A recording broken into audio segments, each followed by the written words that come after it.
Oi oi, it's your boy, the nothing funny of nothing happened this week, Jack Slack. It's the Jack Slack podcast, and we're coming at you following a weekend of zero MMA. Nothing, except Damir Ismagulov back-kicked a midget in the head. He was supposed to fight Adriano Martins. Martins pulled out. It was two, fairly good guys, but back on the regional scene, and he fought some guy who was half his height and back-kicked him in the head, and everyone went, oh, the UFC should never have cut him. And I'm like, what? He wouldn't be doing this in the UFC. He's much better suited to head-kicking dudes who you've never heard of. Very noticeable that, he had 8 fights in the UFC. This was his first finish since before he got to the UFC. And I say that as someone who liked Ismagulov. And there are a couple of other things going on this weekend outside of MMA. Obviously, Daniel Dubois versus Anthony Joshua. Massive knockout. Hopefully star-making performance for Daniel Dubois. Definitely come on leaps and bounds since he got his face jabbed off by Joe Joyce's wanky jab. And he even looked decent against Usyk. Not looking like he was going to win, but looking a lot better than most people thought he would. So very happy for him. Got some questions about that today and just the state of heavyweight boxing, so I'll go into that then. But because there's not a lot going on, I thought we'll go to the questions. Put up a thread on Twitter. Put up a thread on Patreon for the first time ever. Realised Patreon is way better for talking to people who actually want to watch a podcast and ask questions about it. So I within a few hours of putting that up, I've got over almost 150 responses. So that's pretty good. So Patreon boys, they eat first. Let's go to the Patreon. Taylor says, Joshua versus Dubois, quick breakdown to get the boxing back in town. I think that's what that means. Daniel Dubois' right hand. I wasn't paying huge amounts of attention. I didn't block out my Saturday night to watch this. I watched it Sunday morning in the background while doing other stuff. But it looked like Dubois just backed him onto the ropes and hit him with the right hand. And then did it a couple more times. And then in the fifth, was it the fifth? Joshua came forward. He'd been shook pretty bad by a few punches, and he was trying to aggression his way out of it and walked right onto a little slappy right hook on the chin. James asks, have you been following RWS lately, particularly the tournaments that are on right now? And this matches up with a question from Twitter, where my boy Sean says, please discuss Khunseklek throwing 6 punches over 5 rounds and regaining the belt against your Japanese prince. Khunseklek was the number 1 guy in Muay Thai pound for pound. He was on a 40-something fight win streak. Unbelievable. Even if you fight absolute bums, you're going to slip on a banana peel at some point. That's Valentina Shevchenko's last couple of years, isn't it? But Ryuki Matsuda had come in from Japanese kickboxing. He had one proper Thai rules fight before this. Lost the first round against Khunseklek because Khunseklek is very smooth and stylish and classy. And then he just banged him out with punches because he's a Jkick lad. And one thing that they're very good at is butting down on the mouthpiece and flurrying hands real quick. And the rematch was over the weekend, and Khunseklek did a beautiful job, ran a clinic. Loads of kicking. What I love about Khunseklek's kicking game, and we talked about this when he fought Kumendoi a little while ago and won the RWS title, he kicks in a way where he expects to miss some. And that's something that is lost in a lot of combat sports for a lot of people. You should always be throwing your strikes as if you could miss, because when you spar someone or fight someone, the majority of the stuff you do is going to miss. A good connection percentage for a professional fighter is 50%. That's really good. So Khunseklek throws kicks, and immediately after Matsuda pulls away or withdraws his lead leg or whatever, the same leg Khunseklek sidekicks him with it immediately. He threw a high kick, and he kept missing this high kick because Matsuda leaned back, and he'd immediately just push it into Matsuda's shoulder as Matsuda came back in and stop him punching. So Khunseklek did only throw 6 punches over 25 minutes, which is impressive, but it's the art of 8 limbs, and with 6 limbs, he was kicking the crap out of Matsuda. He was landing lots of kicks. He was landing a few knees. What I really loved was his use of the clinch in this fight. We've complained before about RWS being a little bit stingy on clinch time, but they let Khunseklek work here, and they let Matsuda work here too, because he was hitting some nice throws. But Khunseklek in this fight, I remember talking about this with Paulo Costa. years ago, probably before his fight with Israel Adesanya, but it's like, throw a kick, and then if it gets caught, you can't just freak out. If your kick gets caught, which it will, like the majority of the time in Muay Thai, you've got to follow up. You've got to be able to strike with your elbows off one leg. You've got to be able to go double collar tie. You've got to be able to go inside ties on the biceps and work your leg to the floor and start hitting. So there's loads of moments in this fight where Khunseklek throws a kick, Matsuda grabs it, tries to throw punches back, and Khunseklek grabs his head with both hands, frees his leg and starts kneeing, overwraps an arm, elbows him. There was a beautiful 2-elbow combination out of the clinch here. He spun Matsuda around to make a little bit of space, hits him with one elbow and then the other in like uppercut left hook combination. Boom, boom. Great knees from the head post. It was just a really good fight. And on a weekend where not much was happening, this was one of the better. I'm watching a lot of Golden Age Muay Thai at the moment, but I really enjoyed this. This is modern Muay Thai, and it was still pretty bloody good. Oh, in fact, update on what I was doing this week. I decided to be a YouTuber for the week. I did a film study on Wang Chinoy for the Patreon boys, with all the old footage that I'm quite confident no one's going to sue me over. And then I did an open film study on YouTube of Mansour Barnoui versus Shamil Zavarov in Road FC, because it's Mansour Barnoui sweeping one of Habib team, one of the original Habib team guys who Habib and Islam looked up to. And naturally, that video did really well. Got me some subscribers off it, which was nice. So if you want to see some Golden Age Muay Thai and some really crisp boxing in Golden Age Muay Thai, which I've been shouting out Wang Chinoy for a few months now, but I did a Wang Chinoy film study. That's up for the Patreon boys. Go check it out. Back to the questions. Oh, sorry, the tournaments in RWS. I've only really been watching like the odd title fight, to be honest. I haven't actually been following their whole events because I haven't been watching them live. I've been watching them on YouTube after the day after when they upload them. But you can watch some really high quality fights for absolutely free on their YouTube. It's fantastic. McCringle asks, Jkick's son or Muay Thai Elitist daughter? Oh, this is the classic Sophie's Choice. Is this Sophie's Choice? I think I'd go Jkick's son because I think that would be quite funny. And I can also see it happening. My white son dyeing his hair black to be Asian and then dyeing the black hair blonde to be a Jkick dude, waxing all the hair on his body, getting his friends over to play in the garage. I come down with a tray full of drinks and biscuits and I'm like, oh, what's that? You boys working on your Rolling Thunders on the heavy bag? And he's like, oh, it's a Kaiten Doma Washigiri, Dad. You just keep embarrassing me. I'd be like, I'm sorry for being cringe. And they'd be like, no one says cringe, get out of here. But my Muay Thai Elitist daughter would be a punishing existence because Muay Thai has no time for women. being a Muay Thai Elitist and a woman is like being, I don't know, one of those women who gets into being like trad wife and wants to be shouted at by her husband and told what to do. Stu says, is the era of Fury, Joshua and Wilder at the top of the boxing world finally over? I mean, Fury's got his rematch with Usyk, but at the moment, it seems like, yes, it is. And once again, even with all the Saudi stuff going on, I mean, it did come on a little bit late in those three being world champions.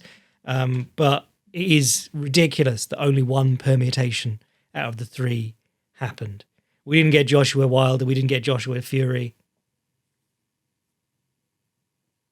But it's greed that runs this game. I mean, it came out this week that the Saudis were looking into or in negotiations to buy two of the licensing bodies that have belts, the WB, I think it was the WBA and WBO they were talking to. And it's like, I get what you're doing, but equally, once you do that, some other losers will just set up their own belt organization. It could, unless you might get them like a non-compete clause for a year or whatever, but it could be even the same losers set up another belt or governing body. Because the whole point is that it's a racket. Like there is no one in the world who actually rates Daniel Dubois as the best heavyweight in the world. But when you have your own belt that you've then got to get the guy to pay to use, you have to recognize another guy. You have to be like, I'm sorry, I don't think Usyk's actually that good. I think Daniel Dubois is the best guy in the world. As soon as Usyk unified the belts, they were like, he won't be able to defend in 60 days, so we're taking that belt off him. And if you look at the bottom end of the rankings in most divisions, they all have their own separate rankings. They don't want to rank the same fighters as ranked by other bodies. So like where in, the UFC's rankings are a joke, but if you go down to like 15, they're normally a pretty bloody good fighter. If you go down to 15 on any of the individual rankings on the boxing boards, you're like, who the fuck is this guy with 22 wins, 21 knockouts? Never heard of him. Only fought people with losing records. Actually, that describes every boxer ever, to be honest. But they're not like... There's a lot of ranking people who don't need ranking. But yes, I think we're sort of moving into a new era. If it is just Usyk, that could get a little bit slow. Also, he's not a knockout artist, which really helps in the heavyweight division. Joshua and Wilder. Wilder was horrible to watch, let's be honest. He was a horrible boxer to watch, but he did knock people out, and that was impressive to watch. Most people, when they tune into a heavyweight title fight, don't want to watch a technical virtuoso. It's why, the Klitschko's were bangers, and they still were considered boring because they were much better than their opposition, and they were very good technical fighters who didn't take too many risks and didn't try to knock people out in the first round. Sam asks, "Hi Jack, big fan from New Zealand. I was the national youth fencing champion before transitioning to mixed martial arts as a hobby, and wanted to ask you this. What do you think of the application of fencing tactics and techniques to the hand fight, feint game, and the application of the jab?" This is something that was really interesting because I think this is why some wrestlers pick up striking quite well too. And I think it's to do with the understanding of feints and getting the guy out of position. Because no matter what combat sport you're doing, if you get the guy moving one way and then you take advantage of that, that's basically like the crux of landing punches, landing sweeps, landing takedown attempts, or getting in on good takedown attempts. And a lot of that stuff is stuff that you can write about it, you can break it down, but it's not so much techniques as it is tactics and feel, and there's a little bit of sort of reading the opponent, being able to guess but anticipate what they're doing. I think in fighting games they call it like yomi. In Friends they call it unagi, but sort of being able to read someone and being able to establish reactions in them. Because being good at like exploiting feints and using them properly, you also have to understand that people will react differently. You can meet someone who's going to jump a mile or like swat at your jab as soon as you start showing a shoulder feint. You're going to meet guys who refuse to react to your feints, and then you have to try and take advantage of it by sneaking the real punch through. And understanding that, probably big in fencing, I imagine. But I think that's very useful in coming to striking.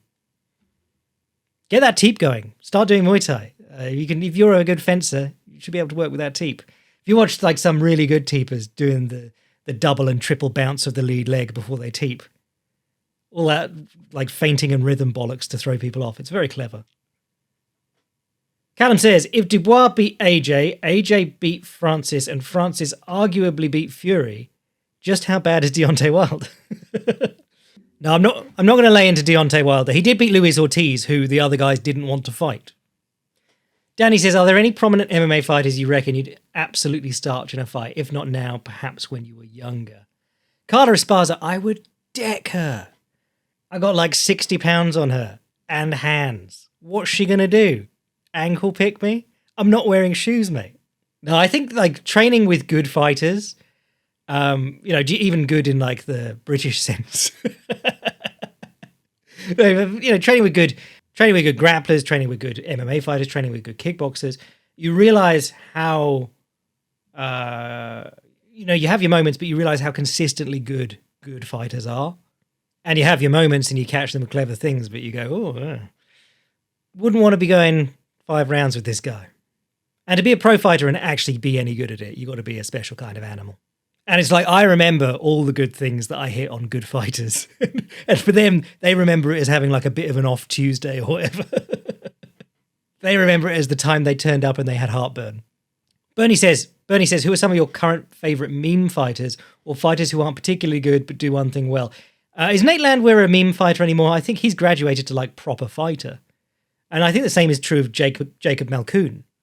Because Jacob Malkoon just does the one single leg, and anytime he tries anything else, he just fails badly. Though he did box up his last opponent, and that came out of nowhere.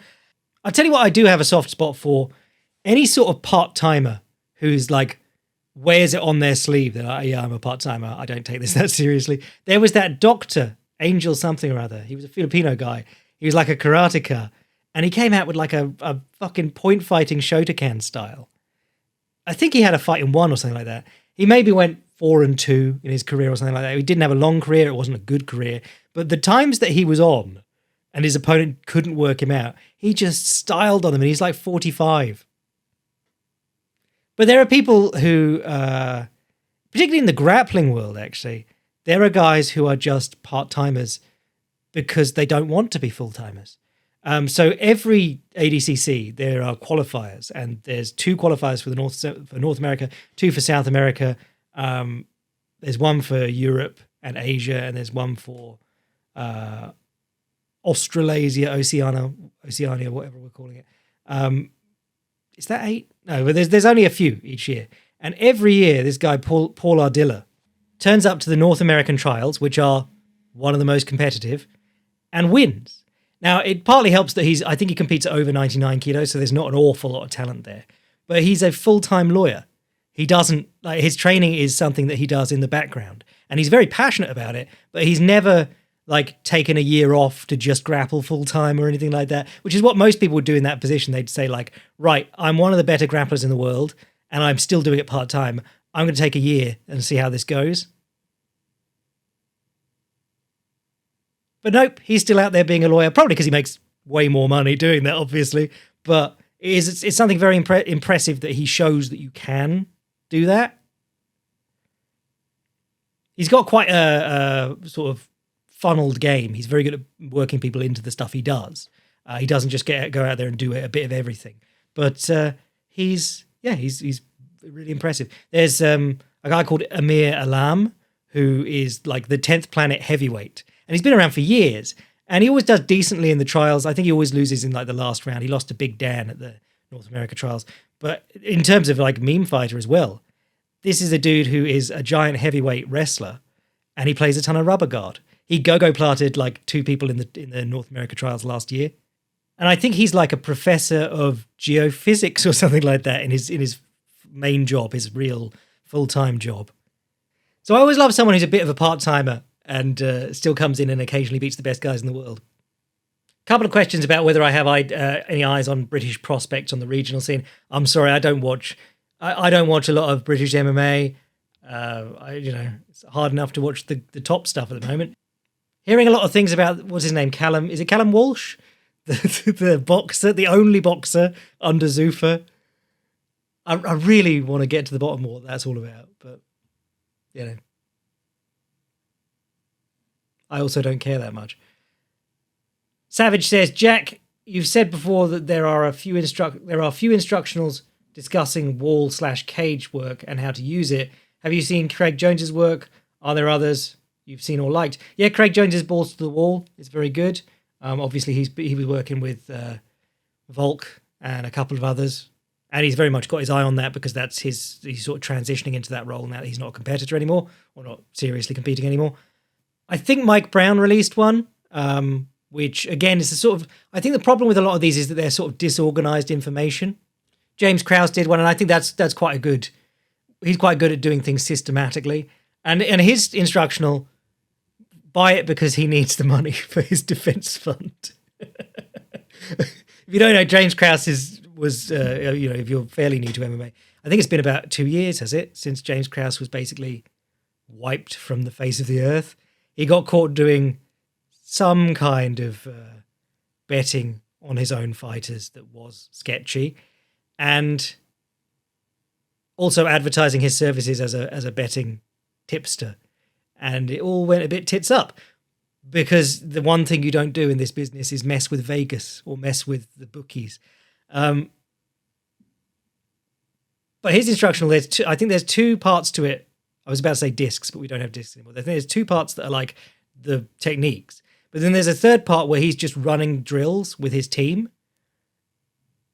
And that's actually probably the best because he's showing how, like, he's just putting them through drills where they flow one technique into the other. And they're just working on like 1 2-part or 3-part technique for 5 minutes or whatever. And that gives you an idea of how, like, he developed some fairly average fighters into decent journeymen in the UFC by giving them this really good wall work or really solid wall work. If not, watching studies of people like Habib and Islam and other strong cage wrestlers is good help. I think there's not really very much defensive cage work instructional material out there. And I think that's partly because it is such a weak position that we are sort of in a moment where we're at a point where it's not an even fight between, or the arms race has sort of stalled with the guy with his back to the center of the cage, the guy pushing into the cage, having such an advantage that any advantage a team can find, they're going to try and keep to themselves for a little while. Really, the thing that is working for the most people most of the time right now, defensively on the cage, is to try big whizzer throws. Because, I mean, it takes commitment and it takes an understanding of throws that are quite, like, high amplitude, so you don't see them very often in, like, wrestling sessions and jiu-jitsu sessions and so on. And nobody has the time to, like, as a fighter go, I should go and learn judo, because that's a lifetime of study right there. But I've seen a few guys lately who aren't even good wrestlers attempting them off the fence and by attempting them, they create space to get off the fence. Someone was doing it the other day, and it was someone who would absolutely describe as a striker, and they were still attempting these whizzer throws and getting off the fence. But even if you watch someone like Islam Makhachev when they're backs to the fence, that's basically his go-to. You consider it like a gimmicky technique, but it's his go-to. He gets the overhook, he knees the body a little bit, and then he steps through on the big throw. Robert says, if you had 8 weeks to train a complete amateur for a boxing fight against another complete amateur, rough and rowdy, etc., what would you have them work on? That's a tricky one. I think when you're things like that, like the white collar boxing and stuff, where people just sign up and then you've got to learn to box in order to have a fight, that's kind of putting the cart before the horse. You're gonna, because you want to win the fight instead of like learning to box and then maybe having a fight afterwards. So you've got to learn very quickly how to defend yourself and not get hurt too badly. And things like that, white collar boxing and other things where they take people from the workplace or whatever and they have a quick boxing match, they get some criticism for sort of safety aspect. But if it's a must, I would say something like how to cut the opponent's combinations off, and conditioning would be like number one, because, well, hang on, how many rounds did we say for this? Oh, we didn't say how many rounds. If it's like 4 rounds, you can do better work in like, I would say hold off until the tail end of the second round and then start working. I would focus on smothering, evading or smothering or covering up for the first round and just letting the guy blow his load. And then just point scoring with combinations through late second through to the fourth, or depending on the scheduled number of rounds. You want to find, enough rounds to win, but then but make sure your work's in like the later stages of the fight, and try and tire the guy out. Focus on, like, it's an amateur match, you're probably not knocking each other out, so focus on things like body jabs, right straights to the body, wide rights to the body, even things that score well, that are very easily visible. And the other great thing about like jabs to the body is that it will tire someone out if they're just trying to windmill forwards. It's the same thing as like a teep to the body in kickboxing sparring. People are really surprised by it for a while. And they, if you've never done it before and you want to walk in and do the combinations you've been working the whole time as when you're training, and you can't walk in because the guy keeps poking you in the gut. And it's like, well, what do I do about this? And tie-ups, that's the other thing. Like if the guy's coming out, it's probably worse if you know each other, like if it's a white collar boxing thing and you know each other from work. But ducking on clinches and tie up if the guys start swinging, because that's going to keep you safe and that's going to tire him out. Because every time someone gets ramped up to like throw a big combination, they step in and they get smothered. It's like mentally tiring as well as physically tiring. Jackson says, do you ever make guest appearances on other podcasts? I can tell you and the Heavy Hands boys have mutual respect. Seems like a natural pairing, but I can't recall you ever seeing you collab with other podcasters. I like having control over what I'm doing, and I like cutting out the large swathes where I've decided to start talking about something and then lose track of what I'm saying. I know that makes it into the podcast quite a lot, but I do like having the control over the editing. But no, I do like the Heavy Hands boys, and I would love to do a collab with them at some point. It's just working out how to give up control and make that happen. Smesh says, what happened to the rest of the Sakuraba series? And is there a chance of an advanced striking 2.0 for Andy Hug, Henry Armstrong, or a look at Joachim Hansen? What happened with anything? I got distracted by doing other things. I'm a one-man team, so basically we work on whatever's coming up, and then whatever my whims are, and if my whims don't come around to Sakuraba again before something else comes up, we lose things. One day I will do another Sakuraba episode. Advanced Striking 2.0, I mean, the most recent one I'm working on is still Duran, but we'll see. But I've also got my lightweight stuff in the works. I'm doing more video study and stuff now, so we'll see. I'm playing it by ear. But there'll always be content. There'll always be something. Dominic asks, can you cover armored MMA? Also, do you think they'll try to make Zuffa Boxing a thing? There was news of it this week, but I think that might just be because of how slow the week was.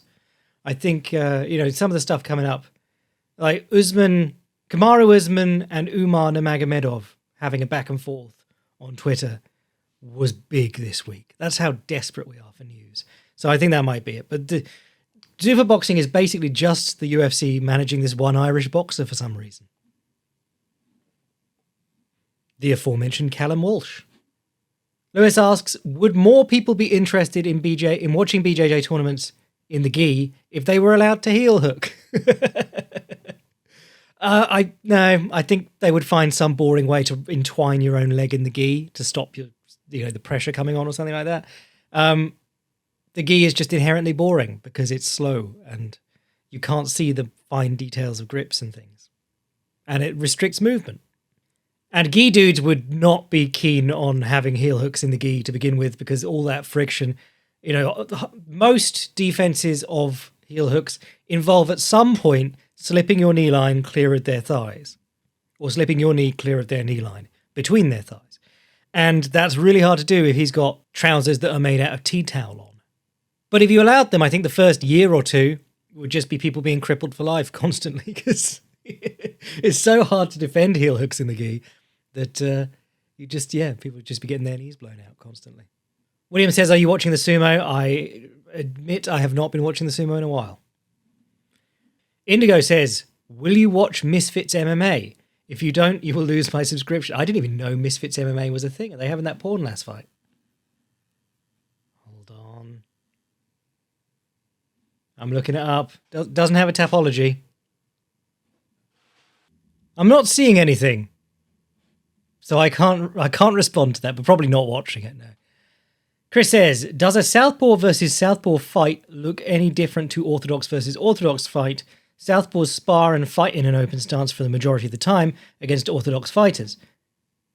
So does that mean that they are usually less effective in a closed stance matchup compared to Orthodox fighters? Southpaws have significantly less reps in closed stance than Orthodox fighters do. Have you noticed any patterns, habits regarding this kind of thing? I mean, you've just asked and answered, mate. If a Southpaw meets another Southpaw, it makes a more ordinary matchup visually, as in like for the fans, because it's what they're used to, a closed stance matchup. But those guys are considerably less practiced because no matter where you go, no matter what gym you're in, no matter where you compete, if you compete in the amateurs around the world, Southpaws still make up a lower percentage of opponents than Orthodox fighters do. It's a thing to such a degree that, personally, I like switching to Southpaw if I'm sparring with Southpaws.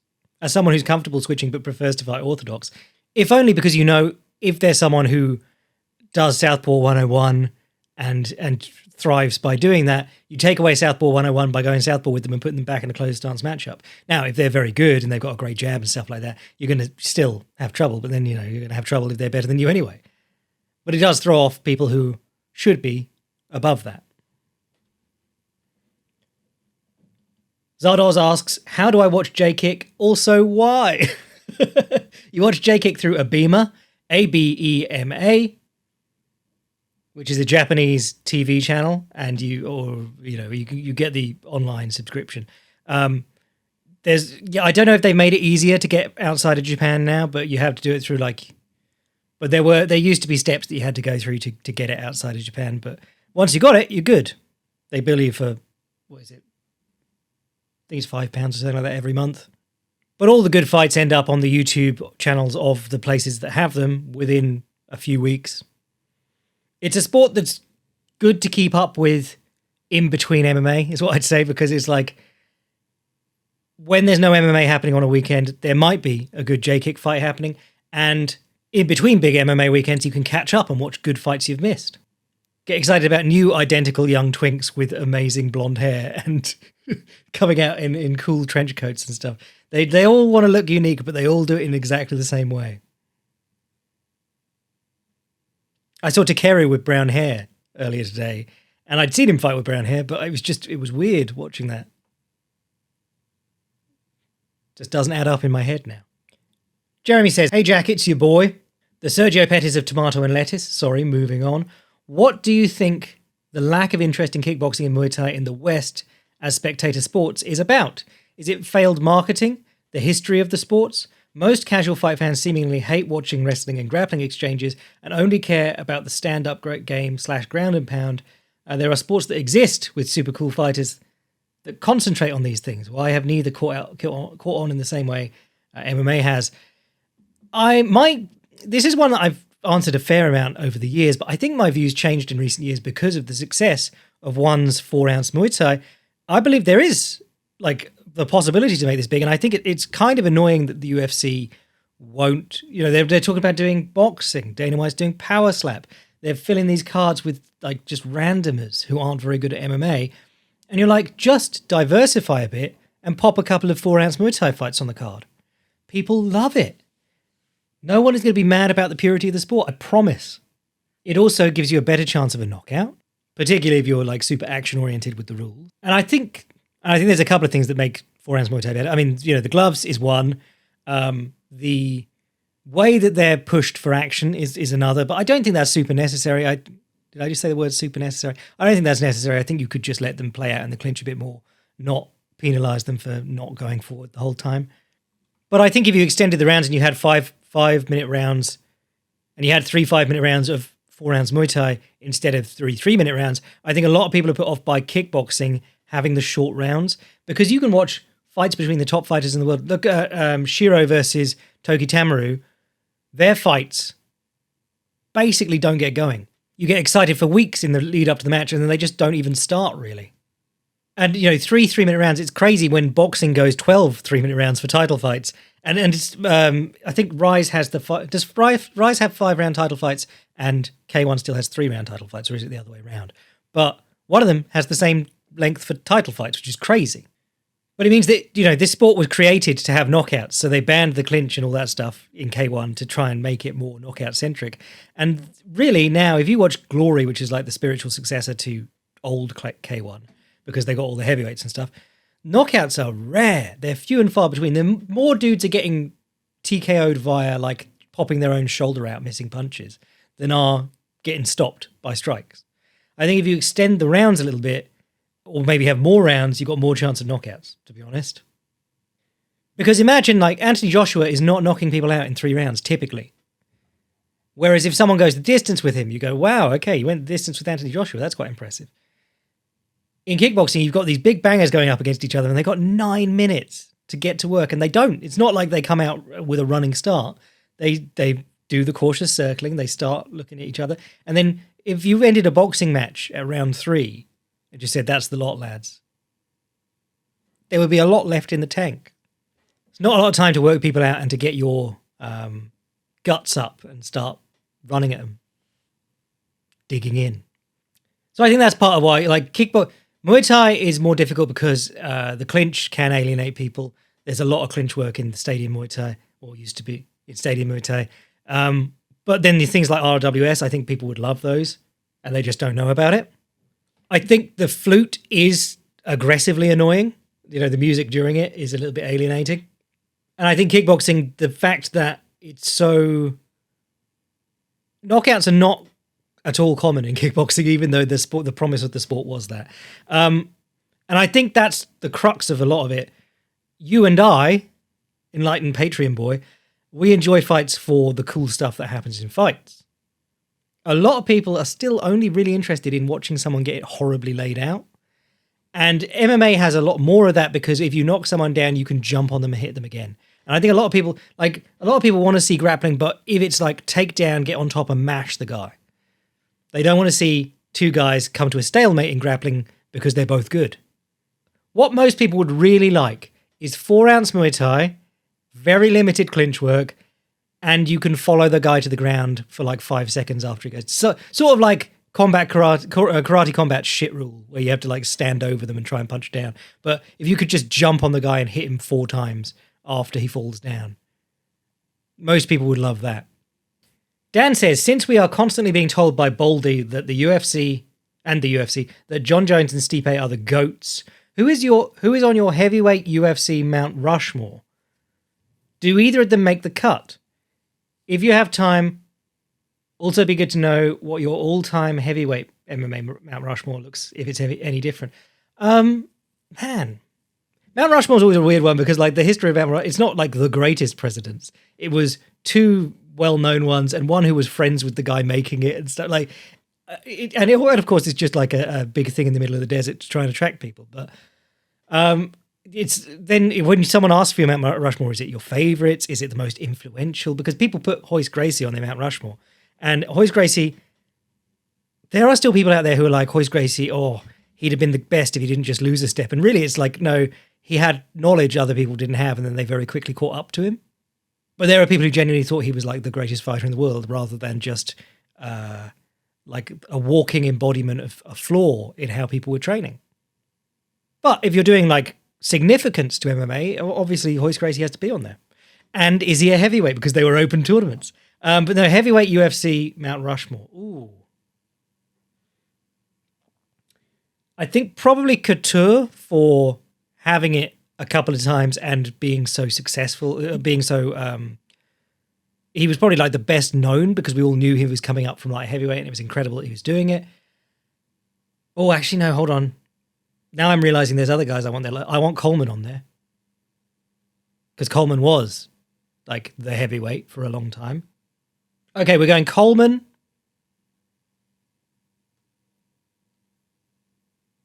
I think Stipe has to go on for all the defenses and for being like the best of the modern era. I don't think Francis Ngannou did enough to get on there because basically he won the title and he defended it once and left. It was only slightly more than a sort of a Conor McGregor run, whereas Stipe obviously has the defenses and so on. You almost have to put Sylvia on for winning it 3 times or whatever. Gan McGee? Coleman, Couture, Sylvia, Stipe. That's what I'm doing. No Brock, no Kane. Get mad. An all-time heavyweight MMA Rushmore. Coleman, Nogueira, Fedor, maybe Stipe. But Nogueira and Fedor are on there. And if it was my faves, it'd be like Josh Barnett, Vov Chanchin. Guy asks, Dan McGee? No, Guy asks, if the UFC didn't cut Mokaev and gave him a title shot, how would Mokaev do against Pantoja? I think that's a great fight. I'd love to see Pantoja against a really strong wrestler who just wants to hold him down. Because Pantoja, pretty good at getting up. We have his fight against Askar, which might be a good sort of starting point to work it out from. I'd say his striking has got slightly better since then. I'd say his wrestling's probably got a lot better. Certainly offensively. I think you got the double-edged thing where I've seen Pantoja taken down by Askarov and a couple of others, but also I've seen Mokaev like fighting life and death to get out of submissions against worse grapplers than Pantoja. Tom asks, hey Jack, it's not a question, but I thought it might be worth pointing out that a few historic moments happened this month. Norifumi Yamamoto died 6 years ago, and Mirko Filipovic was 50. I didn't even put him on my Rushmore. I suspect that there are fight fans who haven't heard of either of these legends at their peaks. Please, could you show them some love? Your boy, Tom. Yeah, Krokop was like we had Maurice Smith, but Krokop was the kickboxer doing well in MMA when we were like, oh, you got to grapple. It's a grappling sport. And his first sort of 9 opponents are way better than they should have been. He was thrown to the wolves. He did great. And the fight between him and Fedor, I'll never be able to get across to you how big that was at the time. And the really interesting thing is that there was sort of an exchange because Krokop went from kickboxing to MMA, and Semi Schilt went from MMA to kickboxing and became like one of the all-time great kickboxers. He was a Pancrase guy before that. I think he kickboxed before he went to Pancrase, but for quite a while he was a Pancrase guy. I think Josh Barnett won his King of Pancrase title off Semi Schilt. But it's really weird looking back and seeing Semi Schilt in fights grappling, like as a young man, a young skinny Semi Schilt. It's very weird. And Norifumi Yamamoto stopped in at his gym for a while, and yeah, he was a lovely guy. I mean, I wrote a eulogy sort of piece for him when he died. A really sad one because it was, I think, stomach cancer, and he was only maybe 39 or something like that. But he's sort of I don't want to say wasted potential because he did huge things for MMA and garnered a ton of attention, but he missed out on trying to wrestle missed out on the Olympic tryouts when he was young because he got in trouble with some gang, and then he missed out on the best years of his MMA career because he ACL'd himself. He was out for 2 years. And then he came back and he was never the same because he was so explosive and athletic. That was his main thing. He wasn't a great technician by any means. And he was another one who came to the UFC way too late. And people were like, was he ever any good? He's losing to Vaughn Lee here. And you're going, well, you didn't see him when he was, absolutely running over Hani Yahya and people like that. He was running over all sorts. I mean, he had a fight with Uriah Faber before he got really big. And that was a fun one. But if you've never seen him before, I mean, go watch Mirko Krokop's highlight because it's just him head kicking people for 10 minutes. And if you've never seen Kid Yamamoto, go watch a Kid Yamamoto highlight full of cartwheeling side flips, flying knees, knocking people out with the right hook, and then hitting them too much on the ground afterwards. Controversial character. But Patrick says, have you seen the trailer for the new Willie Pep movie? Looks really good. Oh, dude, the guy they got playing him, perfect match. Yeah, excellent. I have not seen that trailer yet. I was just looking at the IMDb. Didn't even know that was coming out, but I would say there's enough not famous people involved in it that it could turn out really good. That Mark Kerr film, the more I see people are like, this looks really good, and I'm going, it's just The Rock wearing a ton of prosthetics. I know it's A24, but they've put out some shite in the past too. But he's going to get his Oscar nom off that, even though Big Dave is clearly the superior actor.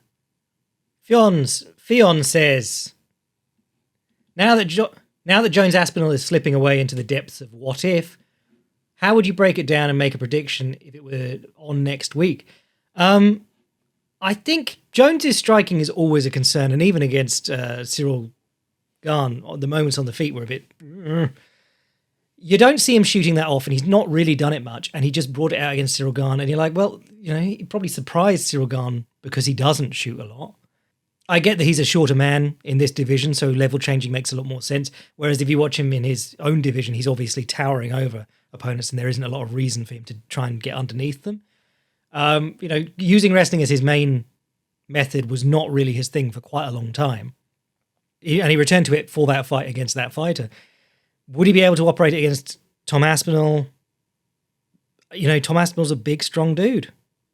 And, one of the things that really is hard to take about grappling martial arts is that the size of the guys really does matter.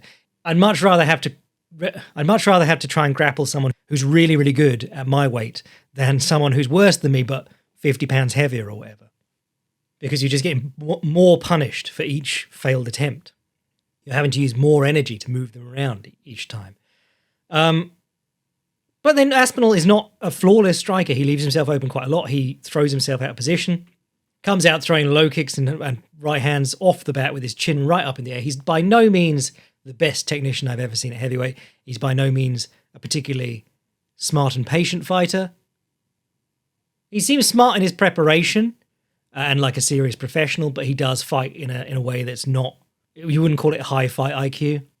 So I would give Jones a good chance, actually. If he looked if he looks still strong and solid at heavyweight, I'd give him a good chance. I would say it would probably be an ugly fight because you'd probably have Tom Aspinall come out throwing hands as soon as he gets out there, like he did against Pavlovich and Blades, where it's really ugly. And Jones would be having to like high cover and try and get in on him on clinches and stuff. And that would be really ugly. And if you could get him down, I'd give him a good chance. This is the thing. I don't think anyone wouldn't give John Jones a good chance against Stipe Miocic. I don't think even he... I think even he probably thinks that he could beat Tom Aspinall. I don't think anyone doesn't give John Jones a chance against Tom Aspinall. I don't think anyone thinks that John Jones doesn't think he can beat Tom Aspinall. But he is so obviously taking the easier fight and then leaving. You can duck into the easier fight rather than ducking someone as in like, I desperately don't want to fight them. I think it's something that the UFC shouldn't have allowed, but yeah. Like you said, disappearing into what if, so why even bother? Elias says, thoughts on Danny Bill? Will you ever write an article on him? I've seen a lot of highlights of Danny Bill. I haven't watched an awful lot of his fights all the way through, if I'm honest. But he's very slick. I really like just pulling up the odd Danny Bill highlight and watching it. Yeah, he's a guy who... He's a Farang who they came to accept because he was just, really good. Kind of like Skarbowski. You know, he managed to do it in a way where he wasn't like a cosplaying weeb. He managed to sort of get into the culture of Muay Thai, but stay himself and bring Muay Thai back to France. And he's got gyms in France and in Thailand now, and he's pretty much seen as a citizen of both. Scott says, years ago you said in your books that Lyoto Machida was the perfect fighter in terms of delivering maximum damage while receiving very little in return. In today's age, who would you update your list with? I think that was to do, I was right, it was a little essay I wrote called like The Perfect Fight was it Finding the Art, that book of essays that I've got on Amazon? And I mentioned Machida versus Thiago Silva and Rashad Evans, because those are fights where he basically doesn't get punched, and he smokes them with. It's not quick, but it is very minimalist. He does very little, and he makes maximum use of it. I think that style of fighting has sort of we've drifted. For a while, it was like low output counter fighters. Him, Anderson Silva, Lyoto Machida, they were doing very well, and then it sort of moved towards like a who can do more, who can do the most, who can lead the initiative the entire time. And we're still sort of there. I think probably the best guys now for this are people like... I would say Makachev, but he hangs around on the feet and he does get hit and stuff. So almost Habib, maybe Umar. Umar and Usman, they don't get hit a lot, and they get a lot done. They aren't really doing... Like, it's the damage output, though, that isn't really high for either of them. It's like Merab, dominates every fight, doesn't get hit very much, but he's not outputting a lot of damage. I'd have to have a think about that one. And we've got an hour now, so I think I'll save some of these questions for later in the week. But thank you, Patreon people. These are really good. I don't know why I wasted time on other platforms. If you're not following me on Patreon, you do not have to sign up to become a Patreon boy. You can just have a free membership to follow my stuff. And I put everything I do up on the Patreon as well, so that you can see what I'm up to. All my free articles, all my free videos and things go up there if you're having trouble keeping track of me. I'm your boy, Jack Slack. Check out the 2 video studies I did this week. And we'll be back later this week to talk about all the fights coming up this weekend. Cheers. Slapping them with my Wang Chinoy bless.